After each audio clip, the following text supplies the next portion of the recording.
Welcome Home Radio. My name is Thom Hulme, and I'll be your host today, along with Alan Pace from Fathom Realty.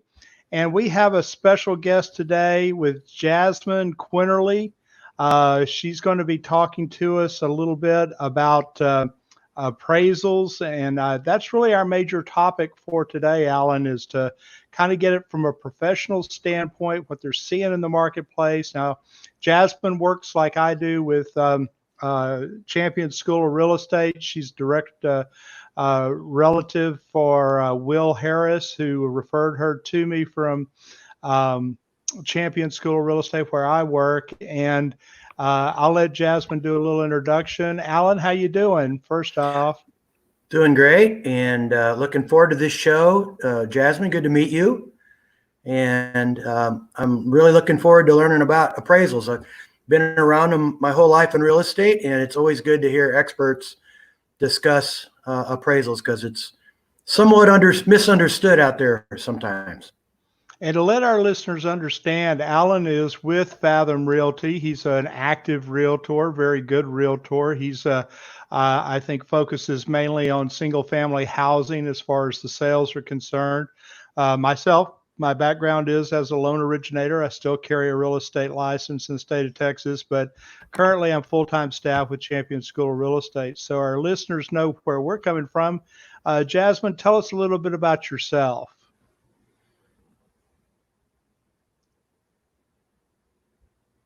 Got a little lag time here, and we're still missing a little sound. It's coming in and out. Okay. There we go. Yes. So I am a real estate appraiser, licensed here in the state of Texas. I do both commercial and residential properties, and I have been in the business since the 70s. In actuality, I am an appraiser brat. My dad was an appraiser, and I came in after him, and I started in. Was your dad from I've been teaching Houston? No, he was from Arkansas. Okay. But he was a professor. Yeah, he was a professor at Texas Southern in industrial arts. So he was a builder also, and trying to please my mother. In finding her a house, believed he saw every house in 3 zip codes, and that made him an expert, and he soon got real estate. Good for him. Yeah. How long have you been with Champions? I've been Champions about 15 years. I think 15 years is where I am with Champions. Wow. Very nice. And before that, I taught with 2 other real estate schools. So been around the block a while. Excellent. Yeah. Excellent to hear. Yeah. Well, tell us a little bit about the Houston market and what is it still pretty hot down there? Still a lot of things going on? Are you staying real busy? I am staying busy, and I will say most of my work here in the last 4 months, probably since February, has been new construction. I've done a few resales, but most of my assignments have been new construction. So they're doing very well, and I want you to know that I'm very happy to do new construction because there's nobody there. You don't have to meet anybody, and you feel pretty safe going in and doing those assignments. But I think resale is doing okay, especially in some markets. There always are pockets in a city as big as Houston. There are neighborhoods where I don't care what goes wrong. People want to live in those neighborhoods, and values are steady and increasing. And there are some neighborhoods that are challenged, and they're challenged for many reasons. Some of it is flooding and flooding recovery, and some of it is just the product. It's smaller product or something in the market that's changing it. So we have some of everything going on in the Houston market. You name it, it's here. Yeah. Well, I have a couple of questions for.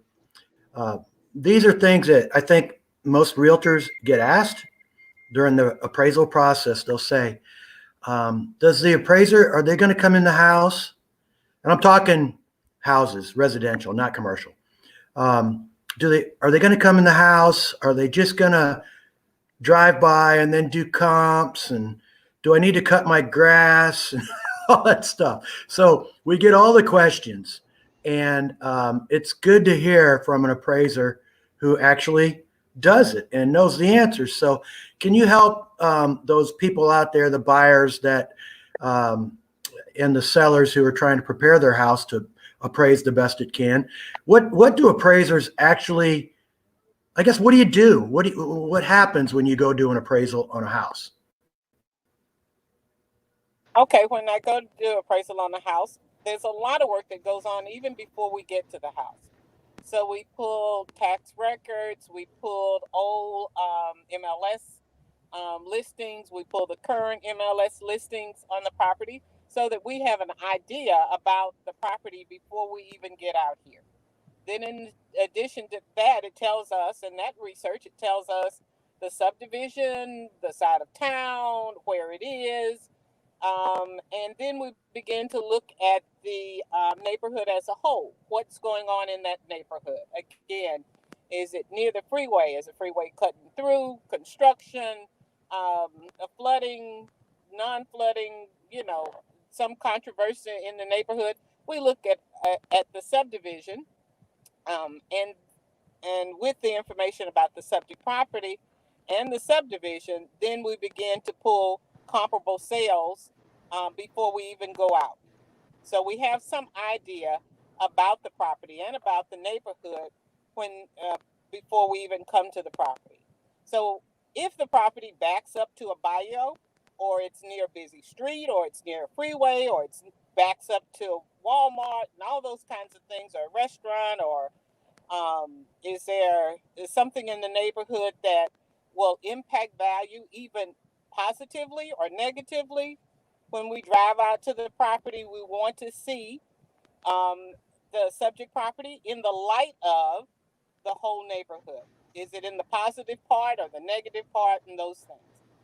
So when we get to the property, we are going to inspect the property initially from the street, and we're going to look at the street that it's on.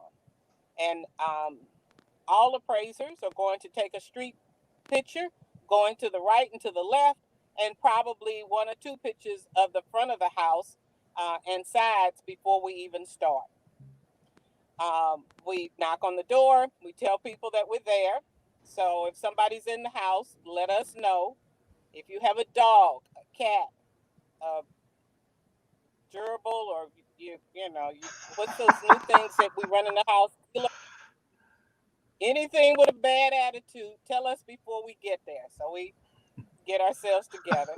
Um, we measure the outside of the house and inside of the house. I'm not kidding. I guess Gila monsters are a new pet, and folks forget to tell the appraiser that they've got a reptile, in the house. And you walk in the house, you see something moving, and I scream like a girl because I didn't expect that to be there. And then you call the agent, and they're like, "Oh, what told you?" Yes, you should have. But anyway, so we Well, measure I the want you to outside know, of the house. I scream like a girl too when I go in. It's the snakes are everywhere now. People have pet snakes. I can't even, it's more than it ever was before. I don't know what's going on.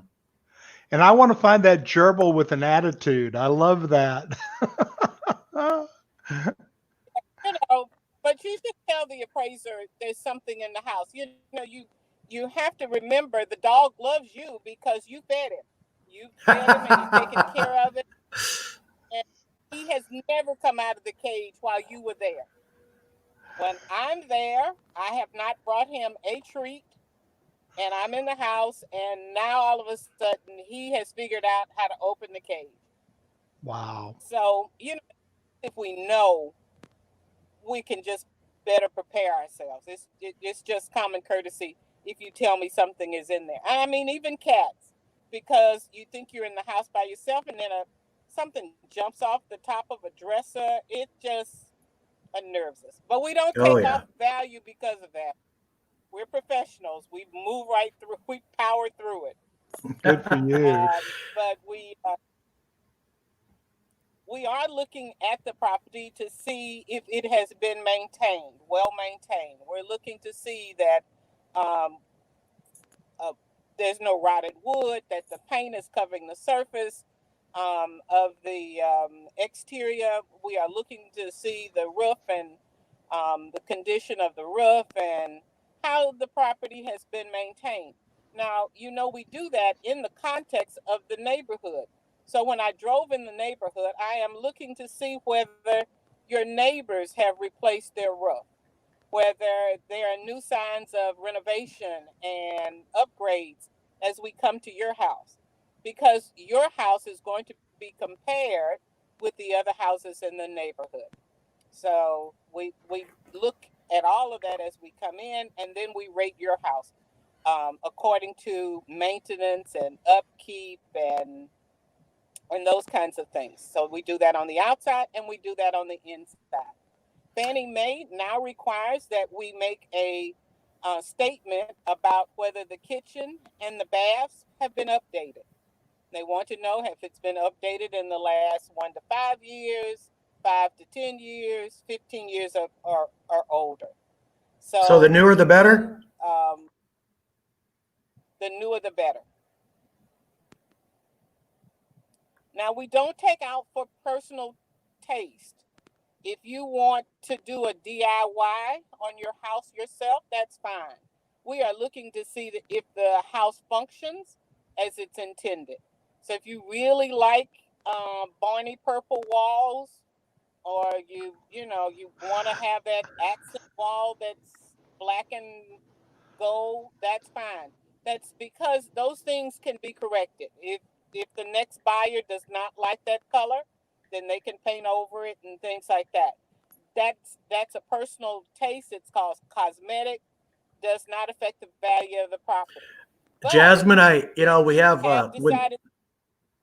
when Blair is here, he always likes stories, and I got a good story. I was in Capel, of course. Tom knows Capel, and Okay. suburb here in the Dallas-Fort Worth area. Okay, well, yeah, champions. So anyway, I'm showing a client a house. I got his house sold pretty much, and he's looking at another house. We walk in, every wall is purple. Every one. TCU alum, football player back in the 90s. And of course, my client was a Longhorn. And that was so interesting. And he bought that house. I don't know if he liked it as good as he liked the other houses. I think he just wanted to get his painter in there and paint the walls. So anyway, they bought the house and they're living happily ever after. And I value what you said about, I don't care if you like purple or whatever, because, as many houses as we're in, we see it all, don't we? Yes, we do. Yeah. So that is not as important as the fact that the sheetrock doesn't have holes in it, or that the faucets don't leak, and there's no water stains in the attic, and rotted wood. Those are the things that we spend more time on. The cosmetic things, what color you paint it, because it is your house, so you should enjoy your house the way you want to enjoy it. That's not a problem. But we do look for maintenance, deferred maintenance. We look for functional obsolescence. Sometimes folks want to convert a bedroom into a gym, and that's not a problem, except if you start cutting walls out and opening things up. That has to be done with um, architects and engineers to make sure that you haven't compromised the house. So those kinds of things are more important to us than the cosmetics. But those things do impact the house, because here's the thing: if you're in a neighborhood where most people want 3 bedrooms and 2 baths, and you've cut a wall out so that you really have 2 bedrooms, then a typical buyer is going to have some market resistance to that. One other thing I do want to say, because it's getting warm and folks will inevitably think that that swimming pool really adds value. Not always. That's a big. Yeah. I, Well, I that's a tell good my point class, there. Not, I tell my classes that a pool's somebody's, one man's trash is another man's treasure. For some people, they look at the pool as a 40,000 gallon West Nile virus petri dish that they have to maintain. And so that's a good point to make. What are the things that typically that you would consider assessed or help with the valuation? I mean, as far as a house that's 20 years old, let's say, or 40 years old, what would help with value in most circumstances for sellers to have done to the house? the upgrade of the kitchen and the bathrooms would be the bigger things. The Okay. upgrades on that. Making sure, here's some things that typical buyers want. Typical buyers don't want to move into a house and have a plumbing problem or electric problem. And sometimes you have to make sure that you do the things that are not seen first before you do the things that are seen. So if the electric wiring has not been updated, or the plumbing still has lead pipes, or pipes that don't function, you probably need to do that first before you go to the tile stylist and put in this beautiful backsplash and change the floors out. A lot of times when people do renovations, they um, in the appraisal world, they put the lipstick on and they haven't touched the foundation. You have to be careful about putting a lot of money in the inside of the house and not paint the outside, or not put on a new roof, or not update the plumbing and the electric. Those are the things that makes the house last over time. And it Fun does, part about in Texas with all the hailstorms that we have, I'm sure you've turned into a neighborhood and everybody's got a new roof. That's yep, how it is. It really is. that's It how it seems is. like But you they. don't want to. Go ahead.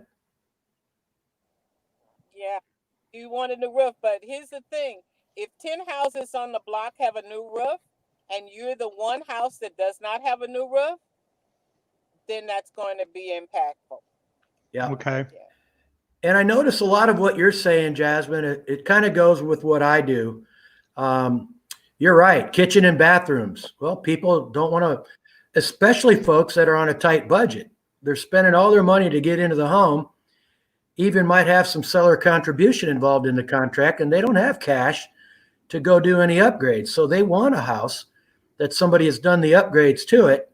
They can move in and start raising their family or living the life they choose to live, and go on down the road that way. So and it is true. It's kitchens. I mean, just about every decision made to buy a house is when the buyers are in the kitchen and they're talking it over. And it's such a big thing. A kitchen makes a They big are. difference.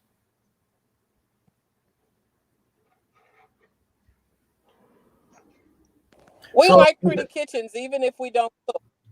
We don't cook very well, but we want a cute kitchen so that we can take it out of the bag and put it on a platter, and you're impressed. I don't know, but those things work, and um, it's probably the more expensive of the repairs that can be done to the house.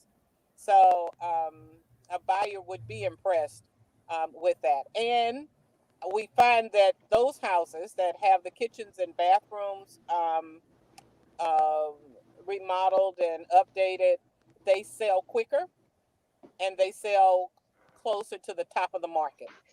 Right. Exactly. Yeah. So this probably involves Thom too, because Thom is on top of his other many things he does, he's a real estate investor. And you look at homes for all purposes. I mean, if it's cash, it's a different thing, but you do deal with buyers that are buying homes that are being flipped. And you're going and looking at those properties. Not that you're dealing with the buyer, but you're being sent out there to evaluate and appraise a property. How do appraisers look at that any different than, say, a family selling to another family? Do they look at the flipper? Does that house get a different look? I guess that's my question. It does. It does for the reason that I just said. We're going to look and see whether you really did do substantial things to upgrade the property, or did you just do barely enough to make to get it sold. Yeah. A buyer look at it. If the repairs have been done recently, it is not unusual for the appraiser to ask for a list of the repairs that have been completed in the last, especially if you're an investor. What did you do to the property? That's one of the reasons we go back and look at previous listings and to see what the condition was 4 years ago or 5 years ago. And then this time, we certainly look at the sales price. What was the purchase price for it 12 months ago?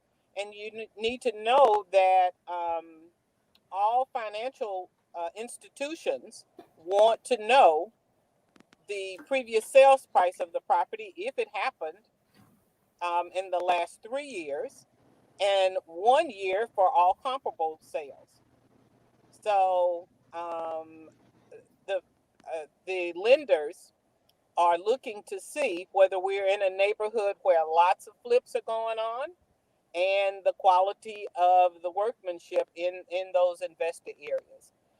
Nobody wants to get caught with a foreclosure and they need to put more money in it because the investor just sort of whitewashed the property. They're looking to, because again, we do have that where people will put new tile in and new flooring in and have not even looked under the sink at the leak or the water stains that were in. They paint over the water stains that came from the AC unit in the attic, and the inspector then goes up and sees that that's a problem, and it gets to be an issue for lenders, because remember, if the lender takes it back, he does not want to put a dime in it. He wants to put a sign in the yard and get all of his money back. And sometimes those investor properties, if the lender has to take it back, he may have to invest money in it. So the system is set up where the appraiser has to keep everybody informed of previous sales, repairs, types of repairs that have been done. So I don't think it's done any differently, but you do need to know that there's some transparency that have to be adhered to as we do the appraisal process. And can you discuss too how appraisers are assigned appraisals? Because that's asked by the public.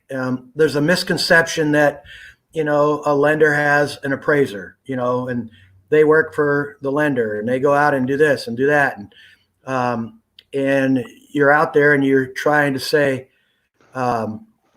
this is nothing to do with a realtor.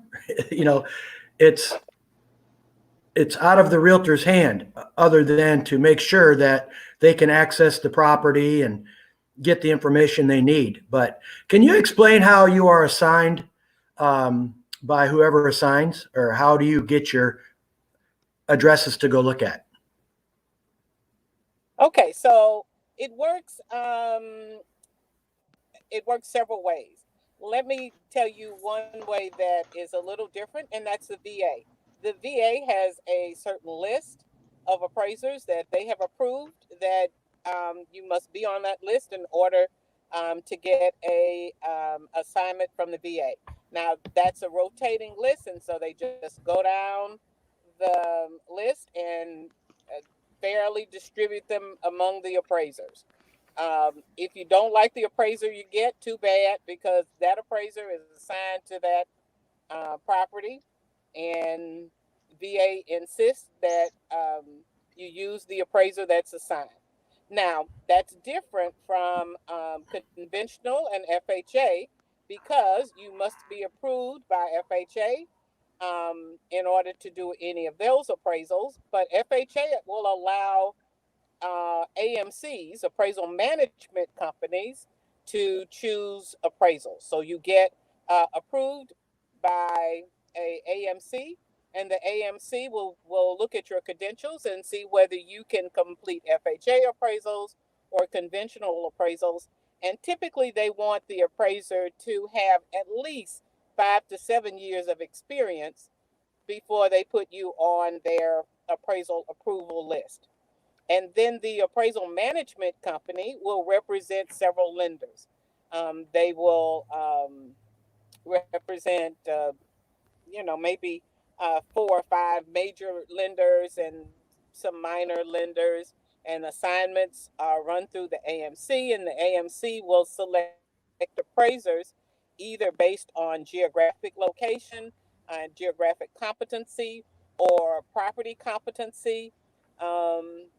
And make those assignments to those appraisers. Now, I say geographic competency because I'm in the Houston area, and Houston, we have urban sprawl, so that takes me from Spring to The Woodlands. Montgomery, Willis and the Woodlands and Houston downtown and near the Hobby Airport, and I can go out toward Missouri City. All of that is considered the Houston metropolitan area.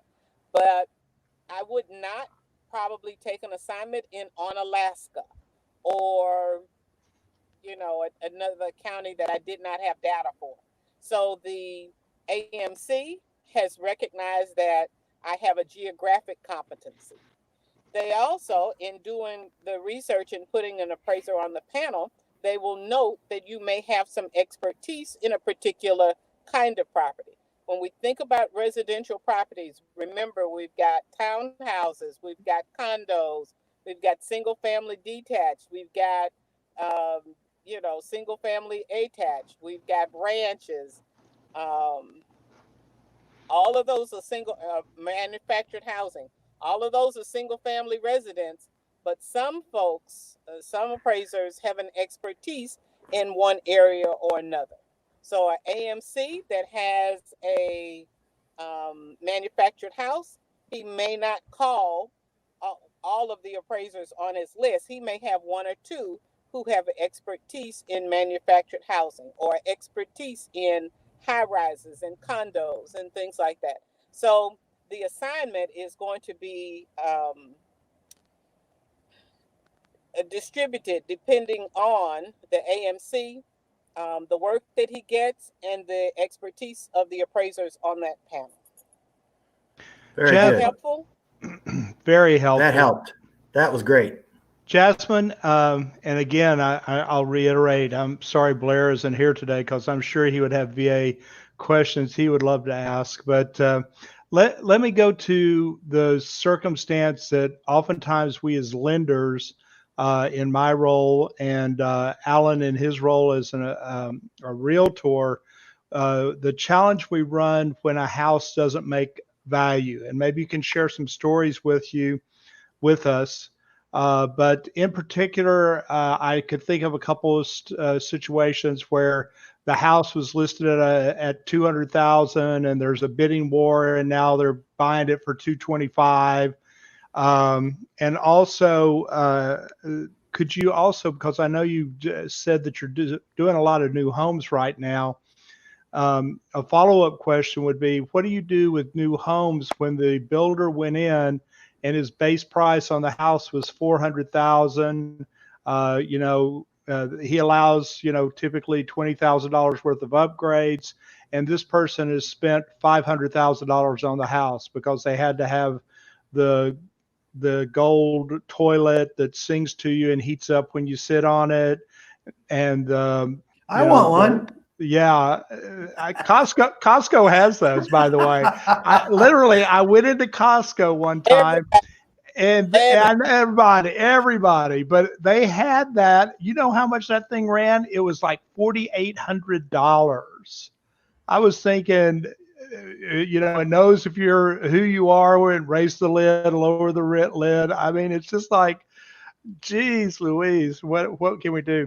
But coming back to my question, Jasmine, about let's address first what happens when houses aren't worth what they're worth. And like I said, where people get in these bidding wars, what is your approach to addressing that when you see bidding wars? And I assume Houston's had probably not as much as we've had in the Dallas-Fort Worth area, but you tell me.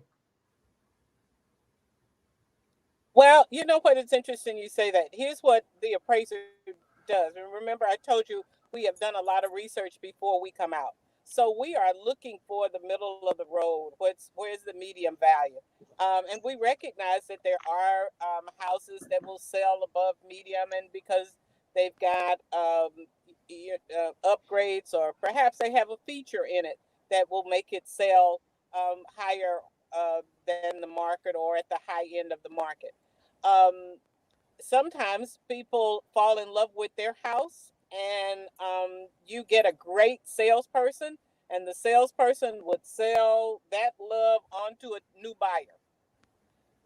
And so the buyer will buy the house or enter a contract that is higher than the market. Now, some of that happens, I think, because people come here from other markets. Because if you come to Texas from Florida, California, DC, New York, you're like 300,000 for a black bottom pool and 4,500 square feet. Are you kidding? So yeah. Yeah. However, we call it like it is. We're almost like an umpire. We call it, here's the strike zone, and you need to be within the strike zone. And that's where it is. We are not trying to make your deal. We're not trying to break your deal. We are telling the lender, this is the market value of that property. If it does not meet your contract, that's between buyer and seller. The appraiser is saying this is what it's worth, because you have to remember, as an appraiser, was one of the things that I teach. If the property owner, new owner, does not make payments 1, 2, and 3, that property can be foreclosed on, and the lender's got to take it back. He is going to look back and see if you supported the value of the property 3 months ago. That's a short period of time. And so if you can't justify your adjustments, the comparables that you pulled, your interpretation of the market 3 months back, you're going to be in trouble with the lender, and your license may be challenged.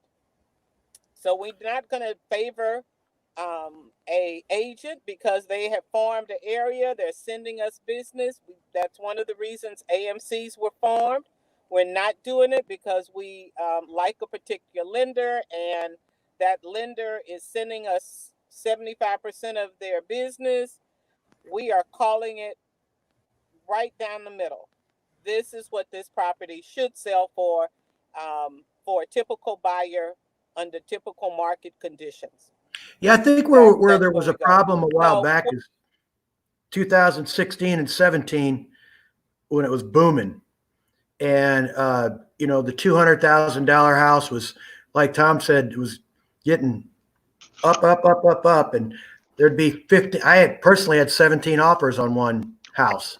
That means there's 16 upset buyers.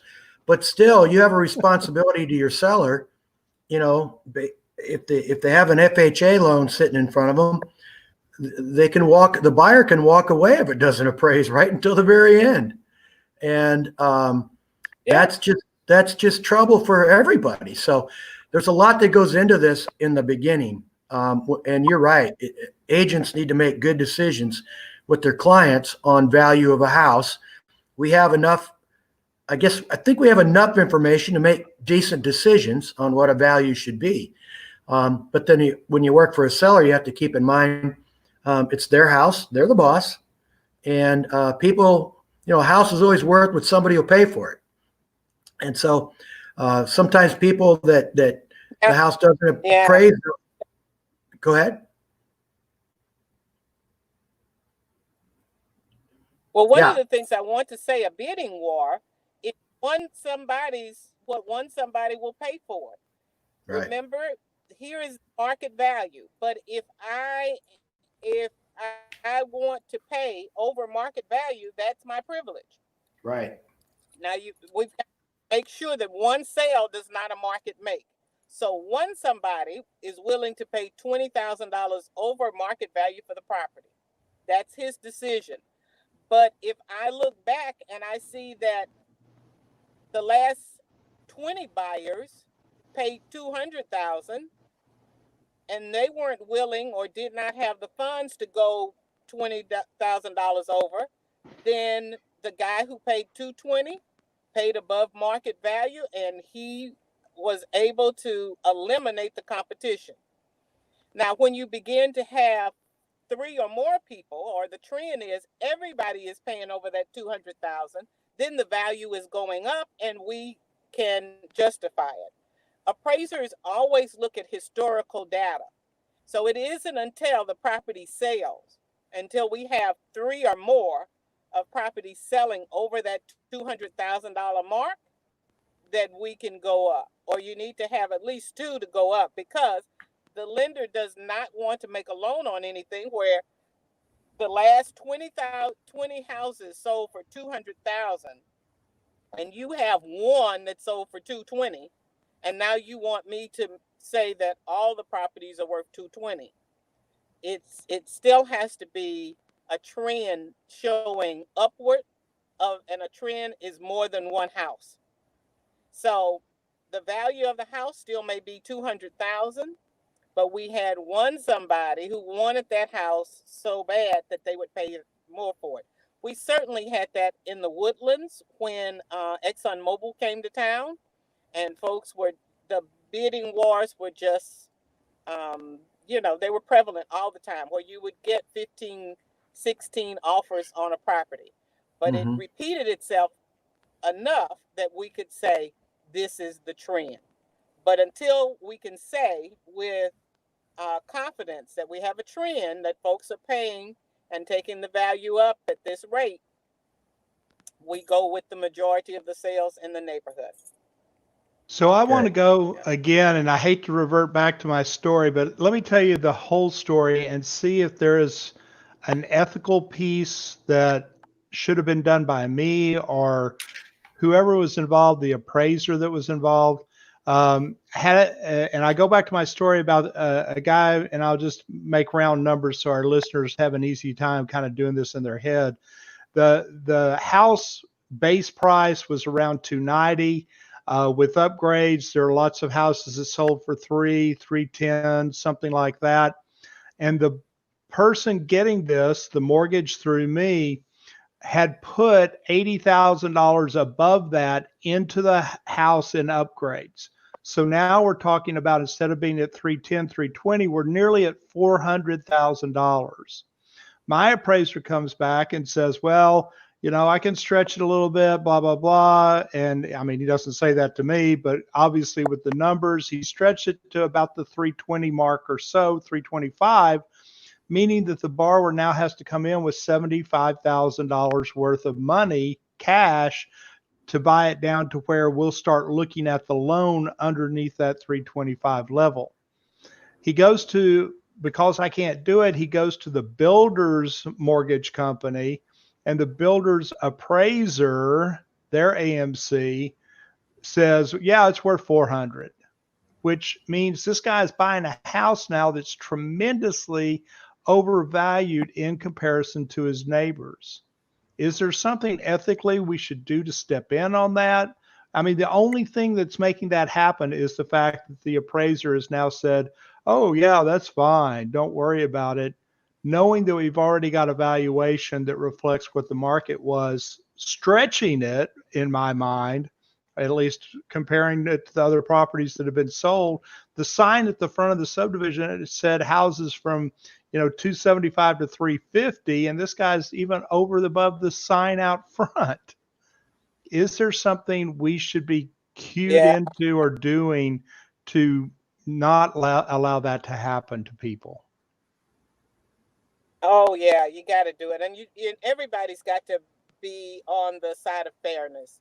Here's the thing: as a real estate agent, because I'm a broker also, I always tell my buyers, listen, if you bring this house back in 6 months and say, listen, my life has changed, I need you to sell it. We need to be within range to sell it. So don't let folks put all of those attributes in the house and that won't sell, because you can put all of those things in your house if that's what you would like to do, but you recognize that everybody does not want a gold toilet. Everybody does not want a heated toilet, because what I do want in my house is a toilet that works. You got it? I want one that works. Yeah. So whether it's got gold in it, and that's not as important as one that works. But builders make most of their profit. Builders make most of their profit on the fact that they can sell these upgrades. I mean, they make those and mark those up more than they do the house by 100%. So what is there any recourse for us in the business? Yeah, we don't give credit. Well, obviously some appraiser did. We don't give credit for some things they put in. Yeah. You know what? I found that buyers don't make. There's a difference in cost between 42-inch cabinet and a 50-inch cabinet. There is a difference of cost when you put it in. But what I know is typical buyers will not pay $3,000 more for the house because it costs $3,000 more to make that cabinet be bigger. There's some things you put in your house that does not translate to market value. They just want a place to put their salt and pepper. They're not that, typical buyers not going to pay that, not going to pay for all of that. So I have another important question. As a salesperson. Okay. I have another important question, I think, about us that are getting our tax statements now late. My tax valuation with the taxing authority went up 17%. 17% this year. Is it good for our listeners to be thinking along the lines of, hey, maybe we should go and call an appraiser to give valuation? And I do this with the caveat, knowing that the valuation that the county just based my house off was from December of last year going back 6 months. It's not the most recent 6-month sales. It's not this 2020 sales. What will an appraiser do that specifically as far as having a valuation that I could rely on, take to the county and say, look, this is what a professional says this house is worth? You certainly can do that. Certainly should do that. Because it's the truth.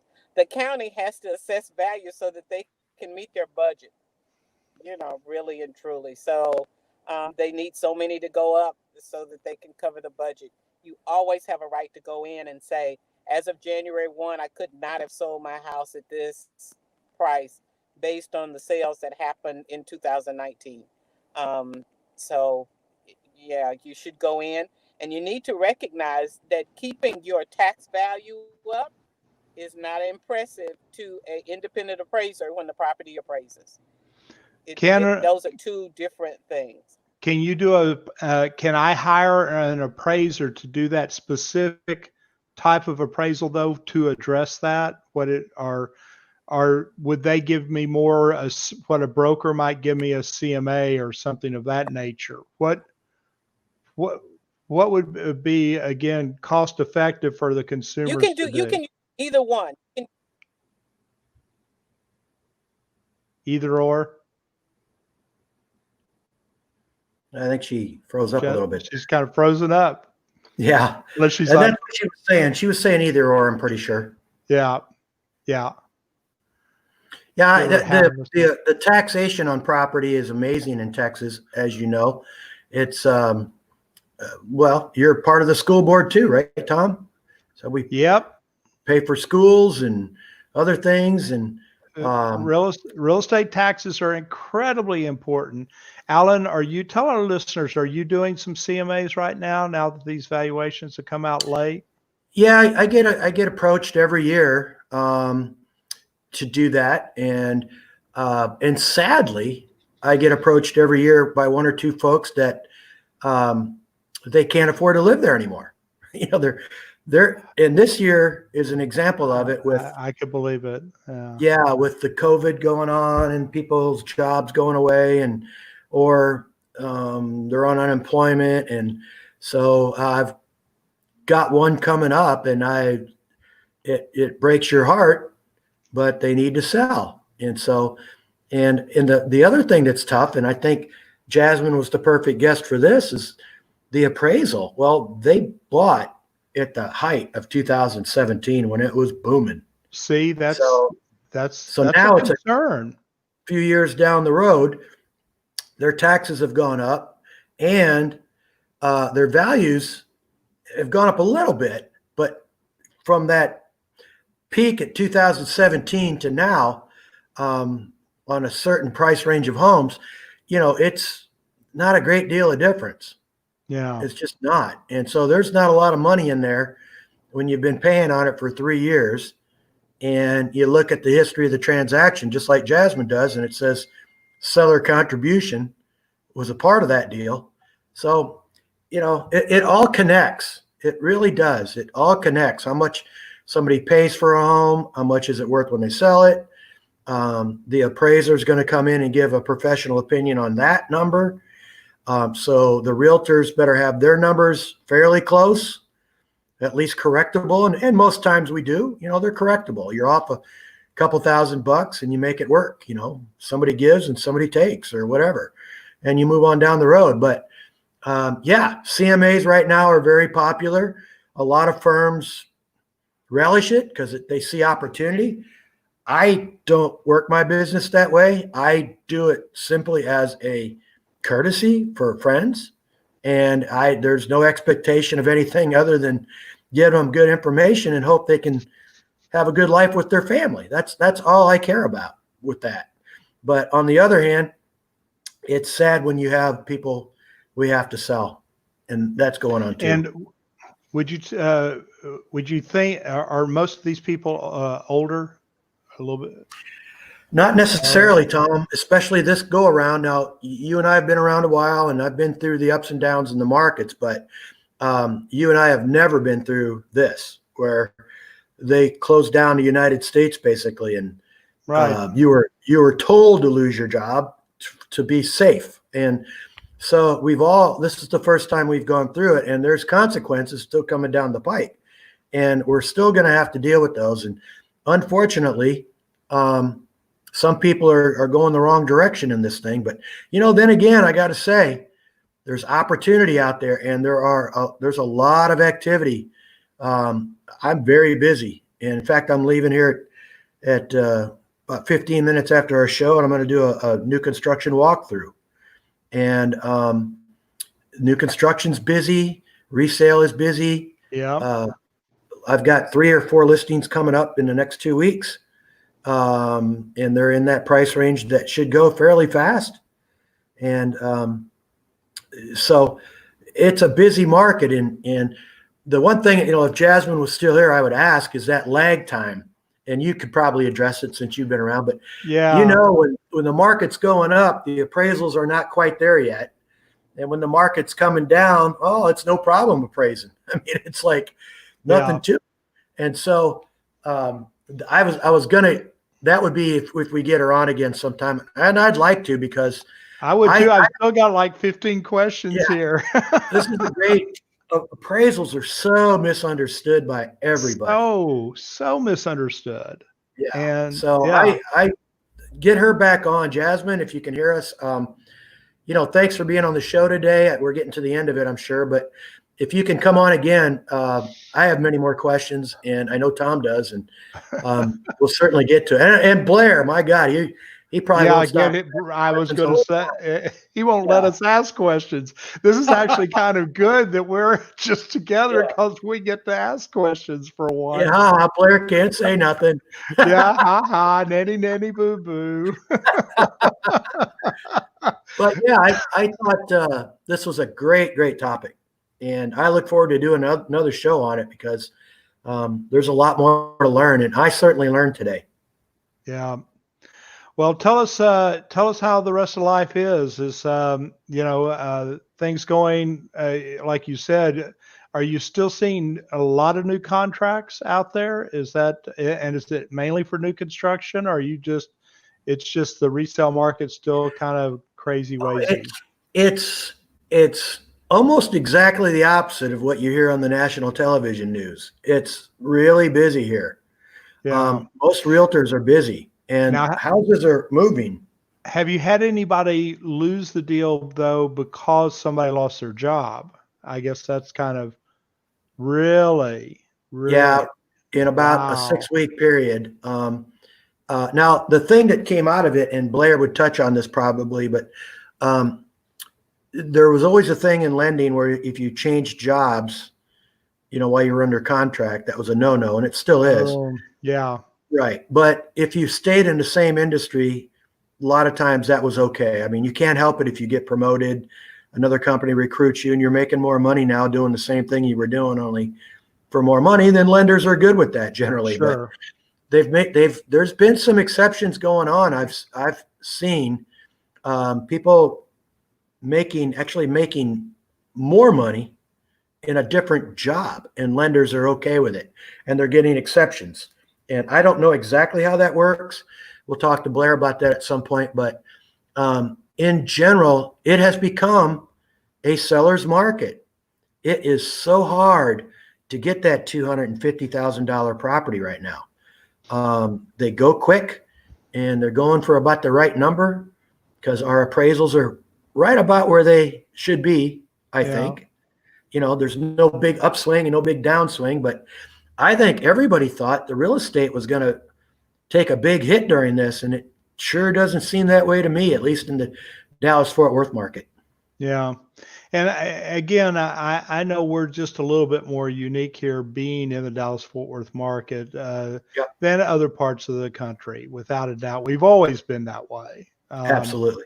But so we're, I'll admit to being spoiled. But I love this area. I really do. And, we feel blessed that we're here. And I think, it's just a great area. And we must not be wrong. I mean, 7 million people now, and we're approaching Boston big as far as population. And, people keep moving here from around the world, from other states in the country, and they're coming here for jobs and that good tax environment that we have for business in general. Businesses are moving here, thus employees are moving here, and we have a pretty good population of workers here, intelligent workers that are good for the workplace, and that's not going to change anytime soon. Yeah, without a doubt. I just wish I knew how to get my face in the picture. I don't know how to do that. Don't run our listeners off. There it is. Well, the listeners won't. It's the people watching. They'll run. Well, okay. Yeah, they might come on. Because Abe Lincoln's looking at us. I see Abe. It makes me nervous. He's over my shoulder. He watches me on a regular daily basis. So Cool. Well, I think it was a good show. And again, Jasmine, if you're still listening, Thom, I guess you know how to get a hold of her. And boy, tell her thank you for me, please. And I learned a lot, and we look forward to having her on the show again. Alan, tell our listeners how to get in touch with you. Yeah, you can reach me direct by phone at 214-906-4812, or you can email me at realestateinDFW@gmail.com. That's an easy one, and somehow I ended up with that years ago, and it's a good email address. You can also reach us here anytime you watch this, day or night. It's on YouTube Live, it's on Facebook Live, and it's there 24/7 down the road. So leave a message, we'll get it, and we'll be in touch with you and answer any questions you might have about real estate or finance. That's what we're trying to accomplish here, is educate the public, try to give them the best possible information. And that's why we have some great folks on here, and we sure appreciate everybody listening to us today. I'm Thom Hulme, and I'm with Champions School of Real Estate, and you can find me on the Champions School of Real Estate website. And email me, or you can call me 972-365-4376.